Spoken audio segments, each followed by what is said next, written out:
بالله العلي العظيم. أعوذ بالله السميع العليم من الشيطان الرجيم. بسم الله الرحمن الرحيم. الحمد لله الذي يؤمن الخائفين وينجي الصالحين ويرفع المستضعفين ويدع المستكبرين ويهلك ملوكا ويستخلف آخرين. الحمد لله قاسم الجبارين مبير الظالمين مدرك الهارمين صريخ المستصرخين موضع حاجات الطالبين معتمد المؤمنين. والصلاة والسلام والتحية والإكرام على بشير النذير والسراج المنير حبيب إله العالمين أبي القاسم المصطفى محمد.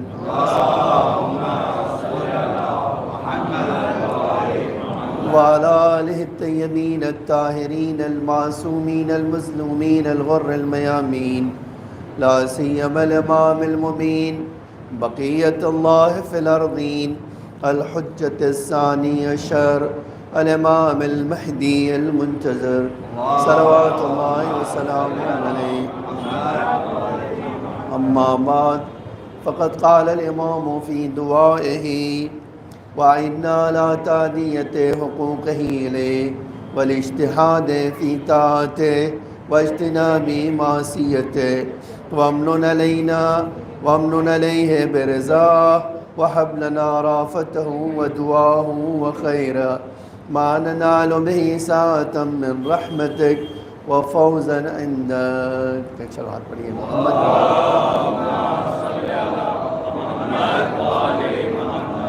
عزیزان گرامی، یہ دعائے ندبہ کا ایک فقرہ ہے. شاید ایک فقرہ کہنا غلط ہو کیونکہ یہ کئی جملوں سے مل کر یہ بنا ہے. اور یہ جو جملہ ہے دعائے ندبہ کا، اس میں ایک انتظار کرنے والوں میں کیا کیا خوبی ہونا چاہیے وہ امام نے ذکر کر دی. 8 چیزیں جب تک کسی انسان کے اندر نہیں ہوگی وہ امام کا انتظار ریئل میں نہیں کر رہا ہے. دعویٰ تو میں بھی کرتا ہوں، آپ بھی کرتے ہیں کہ ہم مولا کا انتظار کر رہے ہیں، اور انتظار ہمارا لمبا ہی صحیح لیکن انتظار ہو رہا ہے. لیکن امام نے جو خوبی اور صفات اور کمال بتائے ہیں اس فقرے میں یا ان فقرات میں، ہمیں اس پہ غور کرنا ہے کہ وہ واقعی ہمیں پائے جاتے ہیں یا نہیں پائے جاتے. پھر اس کے بعد میں نے اسی دعا سے یہ چند انتظار کرنے کا فائدہ کیا ہوگا یا انتظار کرنے کے اثرات کیا ہوتے ہیں وہ آپ کے سامنے پیش کرنا چاہتا ہوں. آپ پہلا جملہ دیکھیے، وَإِنَّا عَلَىٰ تَأْدِيَةِ حُقُوقِهِ إِلَيْهِ. اے اللہ، آپ اس دعا میں کہہ رہے ہیں خدا کو مخاطب کر کے، اللہ سے ہم کلام ہو کر کہہ رہے ہیں اے اللہ مجھے مدد فرما، اے اللہ میری مدد کر تاکہ میں امام کے حقوق ادا کر سکوں. سچائی یہ ہے کہ شاید بہت کم لوگ اس بات کی طرف متوجہ ہوں کہ ہمارے اوپر امام کا کچھ حق بھی ہے. یہ جو ہے متوجہ ہونا پہلا مرحلہ ہے. پھر دوسرا مرحلہ ہے کہ بھائی ہم جانیں کہ امام کا کیا حق ہے ہمارے اوپر. پھر تیسرا مرحلہ ہے کہ ہم جب جان گئے کہ امام کا حق ہم پر کیا بنتا ہے تو ہم کیا کریں، کوشش کریں کہ اس کو پورا کر دیں. یقین جان لیجئے دنیا میں نے ایک جگہ روایت میں دیکھا کہ کچھ لوگ ایسے ہوں گے جب قیامت میں حاضر ہوں گے تو پہلا سوال یہی ہوگا ان سے کہ ہم نے آپ کو ولایت جیسی نعمت دی تھی اس کا حق ادا کیا. شاید میں کہہ سکتا ہوں اور آپ خود بھی ایک اپنے وجود میں جھانک کر دیکھیں تو آپ کو پتہ ہی چل جائے گا کہ ہم شاید نہیں کہہ سکیں گے کہ مولا ہم نے تمہارا حق ادا کر دیا ہے. ہمارے اوپر آپ کا کوئی حق نہیں بنتا ہے جس کو ہم نے ادا نہ کیا ہو۔ تو ایک چیز جو ہمیں اور آپ کے اندر ہمیشہ انتظار جب کر رہے ہیں تو وہ شدت کے ساتھ ہونا چاہیے، جس امام کا انتظار کر رہے ہیں اسی کے سامنے جب کھڑے ہوں گے بھائی ہمارا حق ادا کیا تو ہم کیا کریں؟ ہم نے جانتے ہیں، ہم نے اپنے شعراء سے ایک سیکھ لیا ہے کہ ایک بار میں نے کسی تقریر میں کہا تھا یہ بات کہ بھئی دیکھو ہم تو امام کے اس طرح کے چاہنے والے نہیں ہیں کہ ہم ان کے لشکر میں شامل ہو سکے، ان کی مددگار، ان کے ناصروں میں شامل ہو سکے، ان کی فوج میں شامل ہو سکے، ہم نہیں ہیں۔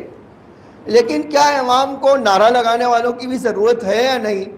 تو ہم خالی نعرہ لگانے والوں میں سے۔ یہ اپنے آپ کو ایک دلاسا دینا ہے، اپنے آپ کو سمجھانا ہے، بلکہ ایک الفاظ بدل کے اگر کہوں نا تو کہتے ہیں شیطانی وسوسہ کا ایک توجیہ یہ بھی ہے، شیطانی وسوسے کی ایک توجیہ یہ بھی ہے کہ ہاں بھئی مولا کو تو ہمارے ایسی ضرورت ہوگی۔ سچائی یہ ہے کہ اگر انہوں نے انکار کر دیا کہ جو ہمارا حق ادا نہیں کرتا وہ دوسروں کا حق کیا ادا کرے گا؟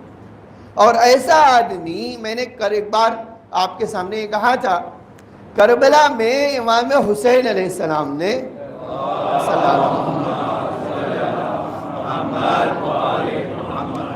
جب اپنے صحابیوں کو جمع کیا شب عاشور میں تو ایک جملہ یہ کہا، کسی کی گردن پر کسی کا حق ہے؟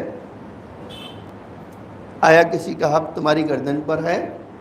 ایک آدمی اس سے کھڑا ہو گیا، کہے اس سے کہا مولا میرے پاس قرضہ ہے کسی کا۔ اب ہم نے کہا تم فوراً کربلا سے باہر چلے جاؤ، مجھے ایسا آدمی نہیں چاہیے جس کی گردن پر کسی کا قرضہ ہو۔ اس سے کہا مولا وہ ملا نہیں، میں ادا کرنا چاہتا تھا، وہ ملا ہی نہیں تو کیا کروں میں؟ امام نے کہا یہ میٹر نہیں کرتا ہے نا تمہاری گردن تو اس کا قرضہ ہے نا؟ اس نے کہا ہاں مولا ہے۔ کہا نہیں، میں ایسے کو اپنی نصرت کے لیے استعمال نہیں کروں گا جس کی گردن پر کسی کا قرض ہو۔ آپ اندازہ لگا لیجئے، جب ہم فرزند امام حسین کے بارے میں کہتے ہیں تو ان کی اولاد کی آخری کڑی کیسے قبول کرے گا جس کے بارے میں ہم کہتے تھے ہم یہ جو کہتے ہیں یہ اسی دعا میں پڑھتے ہیں کہ امام زمان علیہ السلام جب آئیں گے تو ہم کیا کہیں گے؟ این الطالب بدم المقتول بکربلا، کہاں ہے وہ حسین کا لال جو خون حسین کا بدلہ لینے کے لیے آ رہا؟ جیسے ہی آپ یہ کہیں گے کہ میرے اوپر تو 10 آدمی کا حق بنتا ہے، امام کیا کہیں گے؟ تو تم آئے کیسے ہماری فوج میں؟ ہمیں تو ایسا آدمی چاہیے جس کی گردن پر کسی کا حق نہ نکلتا ہو۔ عزیزان گرامی، حقوق آپ یقین جان لیں، گناہ کریں آپ اور اللہ کا حق ہو تو شاید اللہ غفور الرحیم بڑی آسانی سے معاف کر دے، لیکن جیسے ہی کسی کا حق آئے گا نا اللہ کہے گا پہلے اس سے معافی کرواؤ، معافی لے کر آؤ، بخشوا کر آؤ، پھر ہم سے کہنا۔ تو یہ جو مسئلہ ہے کہ ہم اپنے مولا کا حق کتنا ادا کرنے کے لیے تیار ہیں۔ اب میں ایک جملہ دیکھیے، آج ہماری اور آپ میں کمی جو آ گئی ہے نا، جس سے غیبت کا زمانہ بڑھتا جا رہا ہے، وہ یہی کمیاں ہیں کہ ہم حقوق کی ادائیگی میں بہت پیچھے سے پیچھے چلے جا رہے ہیں اور اصلاً اس کی طرف دھیان نہیں دیتے کہ ہمیں کسی کا حق بھی ادا کرنا ہے، بس اپنی دنیا میں مگن ہے۔ اور جب تک یہ چیز چلتی رہے گی ہم کیسے کہہ سکتے ہیں کہ آپ مولا کا انتظار کر رہے ہیں؟ اب اسی سے اندازہ لگائیے، دعا میں یہ دعائے ندبہ کا فقرہ ہے، اللہم اعنا علی تادیت حقوقہ الیہ، اللہ میری مدد کر دے کہ میں اپنے مولا کا حق ادا کر سکوں۔ تو ایک طرف کوشش اور دوسری طرف اللہ کی مدد۔ آپ کوشش نہ کریں اور روز دعا پڑھیں اے اللہ میری مدد کر دے، تو اللہ کیا لاٹھی یا چھڑی لے کر آئے گا کہ اچھا چلو مدد کرنے آیا ہوں، ایک چھڑی مارتا ہوں ایک حق ادا کرو؟ ایسا تو نہیں کرنے والا، اللہ کی سیرت ہی نہیں ہے۔ اللہ کی سیرت یہ ہے کہ آپ آگے بڑھیں، آپ کی مدد کرے گا. اگر آپ آگے بڑھے ہی نہیں، خالی دعا کرتے رہے، ہرگز اللہ کسی کی مدد نہیں کرتا. اس کہتا میں نے کچھ دیا ہے تمہیں، وہ استعمال کر لو، پھر اس کے بعد مجھ سے کہو میں تمہاری مدد کروں. آج واقعاً میں دیکھ رہا تھا، آپ ایک کتاب لکھی گئی ہے مکیال المکارم. مکیال المکارم امام زمانہ کے حکم سے لکھی گئی کتاب، ٹھیک ہے. اس کتاب میں 100 سے زیادہ حق امام کا بتایا، اور ایک ادا کا نہیں کر رہے ہم. 100 سے زیادہ حق ہو کسی کا اور ہم ایک نہ ادا کر رہے ہوں، تو آپ کہہ سکتے ہیں کہ میں انتظار کر رہا ہوں. کیا انتظار کر رہا ہوں؟ یہ تو جھوٹا انتظار ہے، خالی زبانی انتظار ہے. اور ایسے تو بہت سارے لوگ تھے جو کربلا میں اور بہت سارے معرکوں میں مولا علی کے ساتھ بھی یہ پریشانی آئی کہ جب حق غصب کر لیا گیا تو کچھ لوگ آئے، کہا کہ مولا ہم تیار، آپ کیوں گھر میں بیٹھ گئے، آؤ. امام نے فرمایا خدا کی قسم اگر مجھے اچھی طرح جو ہے اچھے لوگ، با ایمان لوگ، مضبوط ارادے کے لوگ اگر ملتے، میں ایک دن گھر میں نہیں بیٹھتا تھا. اور وہ بھی بہت زیادہ تمنا نہیں کی کہ 2-4 ہزار کی ضرورت ہے. فرمایا مجھے اگر 150 مل جاتے، لیکن کیسے مل جاتے؟ میرے چچا حمزہ کی طرح، میرا بھائی جعفر کی طرح، تو خدا کی قسم میں گھر میں نہیں بیٹھتا تھا. آج یہی میں سوچتا ہوں، لوگ کہتے ہیں کسی ہندوستان میں ایک زمانہ 20 سال پہلے کہتے تھے 4 کروڑ لوگ، اسی ہندوستان میں کہتے تھے 4 کروڑ لوگ شیعہ رہتے ہیں، ٹھیک ہے. 4 کروڑ میں 313 نہیں ہے جس سے امام کہہ سکے کہ میں آ گیا ہوں. لیکن آپ جانتے ہیں جب امام آئیں گے تو 313 کا بھی 3 بار امتحان ہوگا.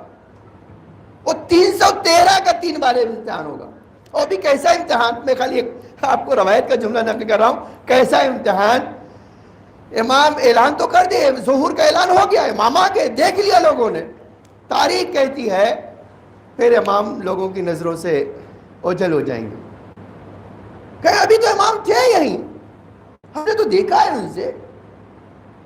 تو کوئی کہے گا مکے اور مدینہ جاؤ، مکے سے مدینہ جاؤ، مدینے میں امام، وہ لوگ مدینہ جائیں گے، وہاں سے کہیں گے مکے جاؤ.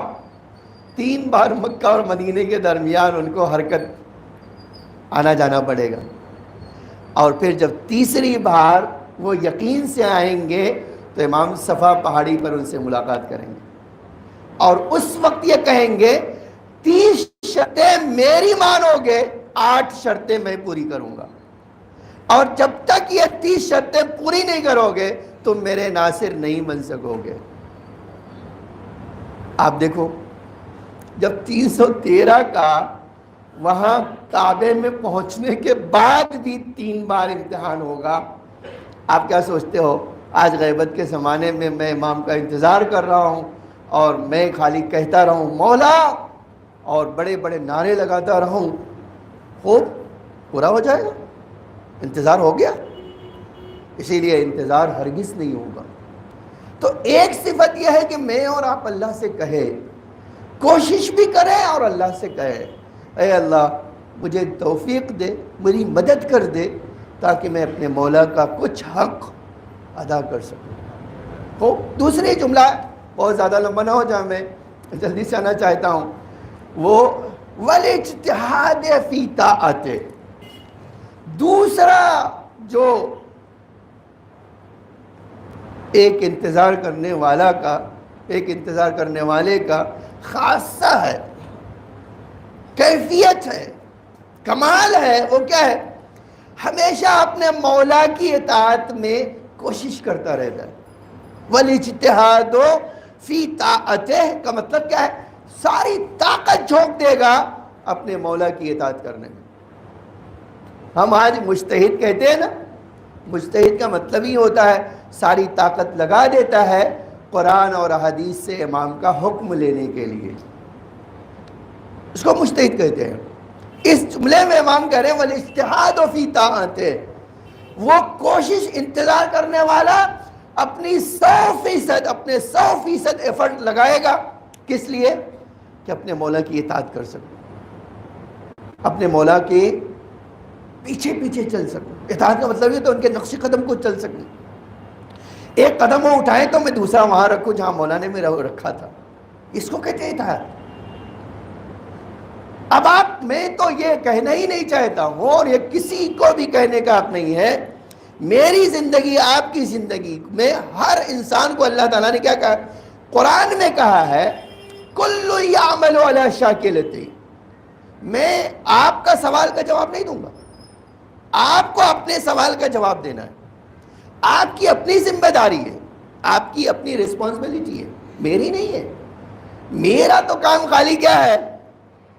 میرا کام یہ ہے جب اتفاق سے میں امام بن گیا ہوں مسجد کا تو بس یہ بتا دوں کہ آپ کو کرنا کیا ہے، وہ بھی میرا کام نہیں کہ آپ کو حکم دوں، میرا کام ہے متوجہ کرنا، باقی کرنا آپ کو ہے، مجھے نہیں کرنا ہے۔ وہ میری ذمہ داری جو ہے وہ میں پوری کروں، آپ کی ذمہ داری آپ کو پورا کرنا۔ ذمہ داری انتظار کرنے والے کی کیا ہے؟ آؤ اپنے مولا کی اطاعت کرو۔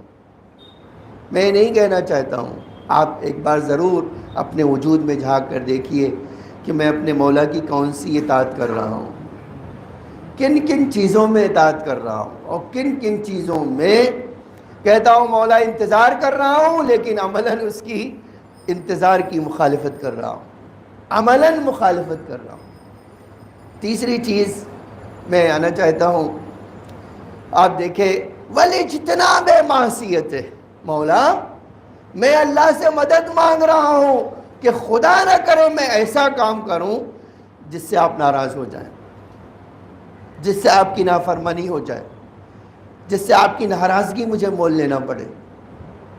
اور یہ امام نے اپنے کسی چاہنے والے سے کہا تھا کہ آج مجھے جو سب سے زیادہ پریشانی ہے وہ اپنے شیعوں سے ہے، دشمنوں سے نہیں، اس لیے کہ میرے جو جاہل اور نادان شیعہ ہیں وہ جو تکلیف مجھے پہنچا رہے ہیں وہ ان دشمنوں کی تکلیف سے زیادہ ہے۔ آپ اندازہ کریں، ہم ایک طرف اللہ سے کہہ رہے ہیں اے اللہ مجھے طاقت دے، اے اللہ میری مدد فرما کہ میں اپنے مولا کی نافرمانی سے اپنے آپ کو بچا سکوں، اور دوسری طرف کیا کر رہے ہیں؟ وہ کام کر رہے ہیں جو امام کی آنکھوں میں آنسو کا سبب بنتا۔ عزیزان گرامی، یہ 3 میں نے ذکر کیا ہے، اب وقت نہیں ہے تو میں چاہتا ہوں 2 یا 3 آپ کے سامنے، اسی کا اثر انتظار کا کیا ہوگا وہ آپ کے سامنے۔ اسی دعائے کمیل میں 38 بار، 38 بار سے زیادہ آیا ہے این المعد لقات ظلم والافتراء۔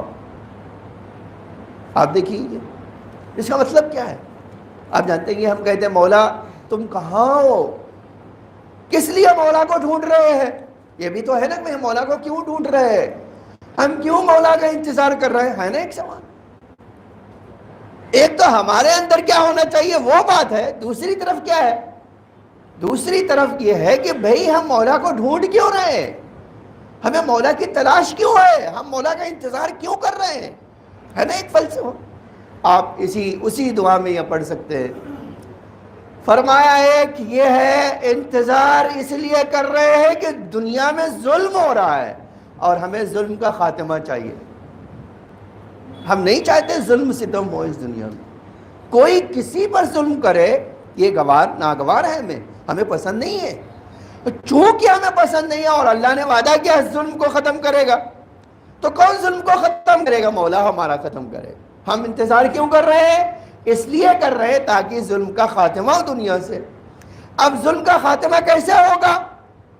اب ایک سوال خالی میں کہہ کے چھوڑ دیتا ہوں، جو لوگ انتظار کر رہے ہیں اس مولا کا کہ ظلم کو ختم کرے گا، وہی سب سے زیادہ ظلم کر رہے ہوں۔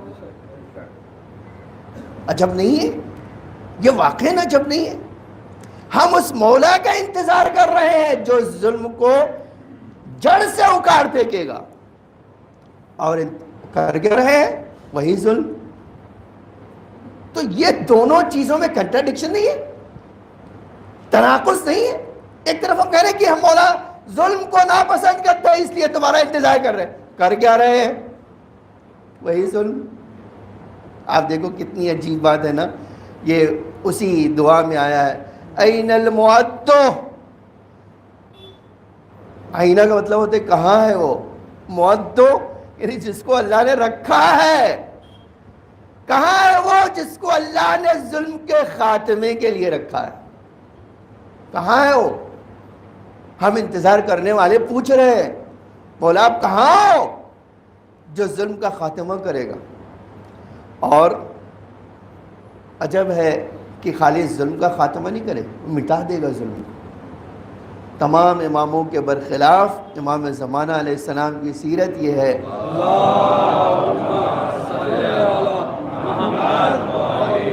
سیرت یہ ہے کہ ظلم کو برداشت نہیں کریں گے. ہر امام نے ہمارے ظلم کو جھیل لیا, لیکن امام زمانہ ہم جناب عیسیٰ والے نہیں ہیں کہ ایک گال کا تھپڑ, ایک گال پہ تھپڑ لگا, ایک رخسار پہ تھپڑ لگا, اللہ کہتا ہے تو دوسرا بھی بڑھا دو, ایک اور مار لے ہو تم کو. امام زمانہ وہ کیا ہے, ایک مارو گے تو تمہارا منہ توڑ دیں گے. یہ مسئلہ ہے. اگر اینٹ مارو گے پتھر سے اس کا جواب تمہیں ملے گا. تم تلوار چلاؤ گے وہ تلوار کا تمہاری نسلوں کو ختم کر دیں گے. یہ امام زمانہ کو برداشت نہیں ہوگا. عزیزان گرامی, جب ہم انتظار کر رہے ہیں تو ایک بار ضرور سوچے کہ ایسا کام نہ کر رہے ہوں جو ہم انتظار کے ہمارے بالکل خلاف ہو. انشاءاللہ یہ اسی جگہ پر بات روکتا ہوں. ہم آئندہ اس سلسلے میں گفتگو کریں گے. ماہ مبارک آنے والے ہیں تو ہم انشاءاللہ دوسرے خطبے میں ایک نقطے کی طرف اشارہ کرنا چاہتے ہیں اور اسی پہ بات سمیٹ لیتے ہیں. بسم اللہ الرحمن الرحیم. قل هو اللہ احد اللہ الصمد لم یلد ولم یولد ولم یکن له کفوا احد. اللہم صلی علی محمد وآل محمد.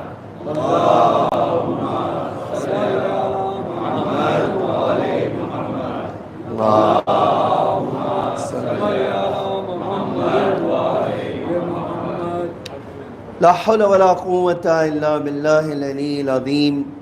اعوذ باللہ السمیع العلیم من الشیطان الرجیم. بسم اللہ الرحمن الرحیم. الحمد للہ الذی ہدانا لہذا وما كنا لنهتدي لولا ان هدانا الله. لقد جاءت رسل ربنا بالحق والصلاة والسلام والتحية والإكرام على بشير النذير والسراج المنير حبيب إله العالمين أبي القاسم المصطفى محمد. اللهم صل على محمد وعلى آله الطيبين الطاهرين المعصومين المظلومين الغر الميامين لا سيما الإمام المبين بقية الله في الأرضين الحجة الثاني عشر الإمام المهدي المنتظر صلوات الله وسلامه عليه. أما بعد يا عباد الله أوصيكم ونفسي بتقوى الله فإن التقوى خير الزاد ليوم لا ينفع فيه مال ولا بنون إلا من أتى الله بقلب سليم. اللهم صل على محمد وآل محمد. عزیزان گرامی, ہم یہ جملہ جب کہہ رہے تھے کہ آئینہ, یہ جو جملہ ہے کہ 38 بار سے زیادہ ہم جب یہ کہتے ہیں عین المعد لقات دابر الظلمہ, کہاں ہے وہ جو ظلم کی پشت کو ختم کر دے, ہر جڑ کو ختم کر دے. آج اسی ہندوستان میں ایک نیا ہنگامہ ہے, جانتے ہیں وہ کشمیری فائلز. ظاہراً تو یہ فائلز نہیں ہے, یہ کچھ اور ہے. لیکن دیکھیے, جانتے ہیں کہ دنیا میں موسٹ افیکٹڈ چیز فلم ہے. دنیا میں جو سب سے زیادہ اثر انداز ہونے والی چیز ہے نا، وہ ان آنکھوں سے کنٹیکٹ ہونے والی چیز۔ آپ یقین جان لیں کہ دنیا میں جو علم پھیل رہا ہے اس میں ہم 30% سے کم اپنے کانوں سے حاصل کرتے ہیں، مور دین 70% ہم اپنی آنکھوں سے حاصل کرتے ہیں۔ آج دنیا میں اور ہمارے ہندوستان میں ایک بڑی جو ہے سازش آپ اس کو کہیے، اب وہ چاہے اس کے پیچھے سیاسی مقصد ہو یا کچھ اور مقصد ہو، وہ مقصد کیا ہے؟ 90s میں کشمیر میں جھگڑا ہوا تو کون سی یہ نئی بات ہے؟ ہمارے ہندوستان کی تاریخ میں 70 سال میں آپ ہر 10 سال میں ایک فساد تو دیکھ ہی سکتے ہو۔ 93 میں یہاں کیا ہوا؟ ممبئی میں، گجرات میں کیا ہوا؟ گودرا میں کیا ہوا؟ ابھی 1 سال پہلے دلی میں کیا ہوا؟ جب فساد ہوتا ہے تو ایسا تو ہوتا نہیں ہے کہ وہاں پر ہم ایک دوسرے کا منہ دیکھتے ہیں۔ فساد کروانا ہی مقصد ہوتا ہے کیا؟ کسی کے جذبات کو بھڑکا دینا اور اپنا مقصد حاصل کرنا۔ اس پوری کشمیری فائل میں مسئلہ یہ نہیں ہے کہ مثلا کس پہ ظلم ہوا اور مظلوم کو ہمیں حمایت کرنا چاہیے، نو ڈاؤٹ، ظالم کی مذمت اور مظلوم کی حمایت۔ حتیٰ ہمارے پاس امام زمانہ نے فرمایا جب اللہم صلی اللہ یہ جو 313 لوگوں سے امام بیعت لیں گے تو اس میں 30 شق میں سے ایک شق یہ ہے کہ کافر بھی ہے تو ظلم نہیں کرو گے، ایون کافر ہے لیکن تم ظلم نہیں کرو گے۔ تو ہم شیعہ تو وہ ہے جو ظلم کسی بھی صورت میں ہو اس کو کنڈم کرتے ہیں، کسی بھی صورت میں ہو ظلم۔ اسی لیے کہتے ہیں کونو للظالم عونا، کونو للظالم حونا والمظلوم عونا۔ اے لوگو، اے میرے شیعوں، ظالموں کے ساتھ کھڑے نہ ہونا، ہمیشہ مظلوموں کے ساتھ کھڑے رہیں۔ تو اگر واقعی ایسا ہوا کسی کے ساتھ ظلم ہوا، کشمیری پنڈتوں کے ساتھ ظلم ہوا، ہم اس کی حمایت کریں گے، ظلم نہیں ہونا چاہیے، ٹھیک ہے۔ لیکن اس کے پیچھے کچھ اور مقصد ہے، وہ کیا ہے؟ آج کشمیری پنڈت بھی کہتے ہیں کہ کس کشمیری فائل میں حقیقت سے کچھ لینا دینا نہیں، یا کچھ حقیقت ہے اور باقی جھوٹ ہے، ٹھیک ہے۔ ہمارے لیے جو سب سے زیادہ جو ہے تشویشناک بات ہے وہ جانتے ہیں کیا ہے؟ وہ یہ ہے امام خمینی کی تصویر ایک روڈ پہ دکھا دی گئی، اور میں نے نہیں دیکھی فلم لیکن میں نے سنا ہے، ٹھیک ہے۔ ہمارے ہندوستان اسی بمبئی میں ہمارے علماء گئے تھے پولیس کمشنر کے پاس، پولیس کمشنر نے وعدہ کیا تھا کہ ہم وہ سین ہٹوا دیں گے، لیکن آپ جانتے ہیں سیاسی اثر یہ پولیس والوں کے اوپر بہت زیادہ اثر انداز ہو۔ پولیس کمشنر نے کہا تھا، وعدہ کیا تھا کہ بالکل آپ کا ہم یہ اعتراض ایکسپٹ ہے اور ہم اس فلم سے وہ سین ہٹوا دیں، لیکن وہ نہیں ہٹا، ٹھیک ہے۔ اب نہیں ہٹا وہ ایک الگ بات ہے، لیکن یہ تو ہے نا کہ جو ظلم کے بنیادی طور پر عقیدہ رکھتے ہو کہ ہم ظلم کے خلاف ہیں، آپ ان کو ظلم کا حامی نہیں بتا سکتے ہو۔ ویسے بھی ایک بات کہے کے بعد سمیٹ لیتا ہوں، کسی کے دکھا دینے سے حقیقت نہیں بدلتی ہے۔ آپ وقتی طور پر کسی کو مس یوز تو کر سکتے ہیں لیکن حقیقت کبھی بدلنے والی نہیں۔ یہ شیعہ ہمیشہ سے مظلوم رہے ہیں، ہم نے ظلم خود سہا ہے، ہم نے تاریخ کی خون چکا داستان برداشت کی ہے۔ ہم وہ ہیں جو ہیں دنوں دیواروں میں چن دیا گیا زندہ۔ صرف نام شیعہ ہونا پوری خاندان کو برباد کرنے کے لیے کافی ہے تھا اس زمانے میں۔ ہماری لاشوں پہ بیٹھ کے کھانا کھایا گیا، ہمارے خون سے محلوں کو تعمیر کیا گیا۔ ایک احمق پیدا ہو جائے جو جھوٹ کا سہارا لے کر وہ چاہے کہ ایک شیعت کو بدنام کر دے، لیکن جس کے پیچھے اس کا امام وقت موجود ہو، جس کا حامی اس کا امام ہو، دنیا ایک طرف ہو جائے تو بھی سازشیں کبھی کامیاب نہیں ہوں گی۔ لیکن ہمیں اپنی ذمہ داری اپنی ذمہ داری پورا کرنا ہوگا۔ عزیزان گرامی، اسی لیے ضرورت ہے کہ ہر زمانے سے زیادہ ہم حساس رہیں، اس بات کی طرف متوجہ رہیں، اپنے جوانوں کو کبھی غلط راستے کی طرف نہ جانے دیں۔ آج کوئی ایک بچہ خود اگر کوئی کام کرے گا تو یہ نہیں کہیں گے کہ وہ بچہ کر رہا ہے، وہ کہیں گے پوری قوم کر رہی ہے، اور وہ کیا ہے، وہ جو کچھ بھی کریں گے وہاں کچھ نہیں ہونے والا۔ آج وہ تو سب سے بڑے دہشت گرد ہیں جو لوگ یہ کہہ رہے ہیں، انہوں تو سب سے زیادہ ظلم کیا ہے، لیکن ان کو کہنے والا کوئی نہیں ہوگا۔ اور ہمیشہ کسی کے اوپر دیکھیے، اصلاح کا طریقہ یہ نہیں ہوتا ہے کہ اگر غلطی ہمارے اندر ہے تو کہتے آپ کے اندر بھی غلطی ہے، یہ تو غلط ہے۔ اگر ہم صحیح ہیں تو ہم اپنے آپ کو سنبھال کے رکھیں، یہ نہیں کہہ سکتے ہم کہ تم غلط ہو اس لیے ہم بھی غلطی کر رہے ہیں، ٹھیک ہے؟ اسی لیے ضرورت ہے کہ ہم اپنے آپ کو، اپنے جوانوں کو، اپنے بچوں کو ہمیشہ یہ سکھائیں کہ ظلم کے خلاف ہم ہیں اور رہیں گے۔ کیوں؟ اس لیے کہ اس امام کا انتظار کر رہے ہیں جو ظلم کا خاتمہ کرنے کے لیے آنے والا ہے۔ اللہ سے دعا کرتا ہوں اللہ مجھے اور آپ کو اور ہمارے ملک کو اس طرح کی تمام سازشوں سے محفوظ فرمائے۔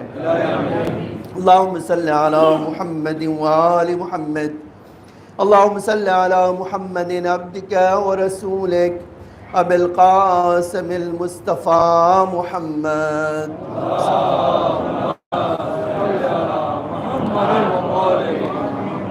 اللہم صلی علی علی ابن ابی طالب امیر المومنین امام المتقین۔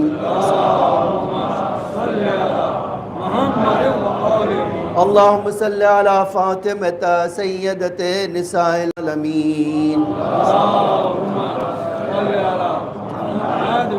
اللہم صلی علی الحسن والحسین سید شباب اہل الجنہ امام المومنین۔ اللہم صلی علی علی ابن حسین ومحمد ابن علی وجعفر ابن محمد وموسى ابن جعفر وعلي ابن موسى ومحمد ابن علي وعلي ابن محمد والحسن ابن علي أئمة المؤمنين۔ اللهم صل على خلف الهادي المهدي إمام المؤمنين۔ اللهم صل على فاطمة وأبيها وبعلها وابنيها وسر المستودع فيها بعدد ما أحاط به علمك۔ اللهم ادخل على أهل القبور السرور، اللهم اغن كل فقير، اللهم اشب كل جائع، اللهم اكسو كل عريان، اللهم اقض دين كل مدين، اللهم فرج عن كل مكروب، اللهم رد كل غريب، اللهم فك كل أسير، اللهم اصلح كل فاسد من أمور المسلمين، اللهم اشف كل مريض، اللهم سد فقرنا بغناك، اللهم غير سوء حالنا بحسن حالك، اللهم اقنا الدين واغننا من الفقر انك على كل شيء قدیر۔ اللہ ہمارے مولا کے ظہور میں تعجیل فرما، زمین کو آقا کے ظہور کے لیے آمادہ فرما، ہم سب کو آقا کے حقیقی غلاموں میں شمار فرما۔ اے اللہ ہمارے ڈھیر سارے گناہوں کو معاف فرما، ہمارے مختصر سے اعمال کو قبول فرما، مومنین جہاں بھی ان کی جان و مال عزت آبرو کی حفاظت فرما۔ اے اللہ تجھے محمد اور آل محمد کا واسطہ ہم سب کے رزق حلال میں وسعت عطا فرما۔